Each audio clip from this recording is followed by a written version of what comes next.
வணக்கம் நண்பர்களே. இந்த வீடியோவில் என்ன பார்க்க போகிறோம்னா விவசாயம்.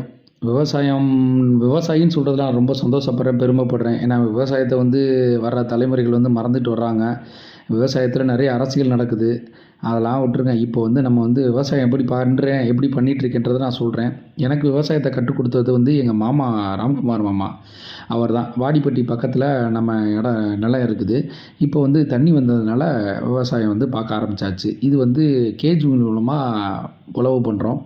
இது தொலி அடிக்கிறதுன்னு பேர். இதை கீழ்மண் மேல்மண் புரட்டி போடுறது. இதுக்கப்புறம் மாட்டை வச்சு சமதளி பண்ணணும். இப்போ சமதளின்னா நம்ம மேடு பள்ளமாக இருக்க மண்ணை ஒரே மட்டமாக்கி அந்த மட்டத்தில் தான் நெல் போட்டு அதை விளைவிக்கணும். அந்த மட்டப்படுத்துறதுக்கு தான் இந்த வேலை. இப்போ மாட்டை வச்சு தான் இந்த வேலையும் பார்த்துட்ருக்கோம்.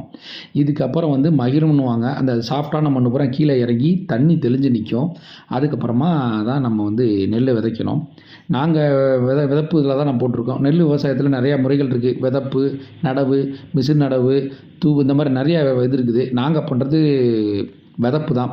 நாங்கள் விதை நெல் வாங்கிட்டு 2 நாள் ஊற போட்டு நம்ம வயலில் தூவ போகிறோம். இவர் விளைய பிள்ளை. இவர் நம்ம பக்கத்து வயல்காரர். இவர் நமக்கு உதவி பண்ணுவார்.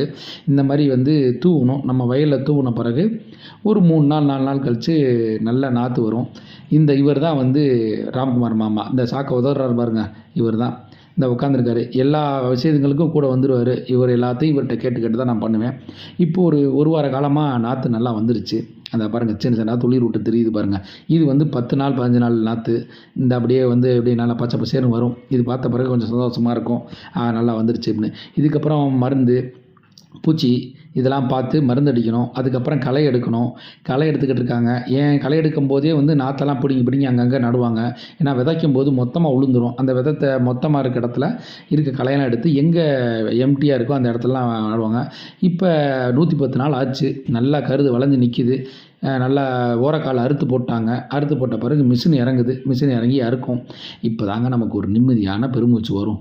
ஏன்னா 110 நாள் மழை, வெயில், காற்று, பூச்சி இந்த மாதிரி இதெல்லாம் தாண்டி இந்த நெல் வளர்த்து கொண்டு வரக்குள்ளேயும் போதும்னு ஆயிரும். ஆனால் அதுலேயும் ஒரு நிறைவான ஒரு சந்தோஷம் இருக்குன்னு வைங்களேன்.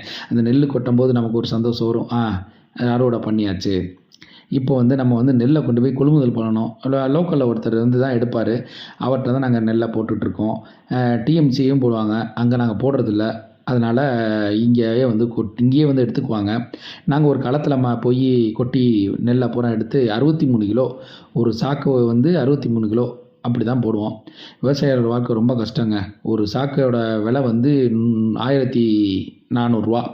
இதில் எதுவுமே மிஞ்சாதுன்னு வைங்களேன். அதிகபட்சம் நல்ல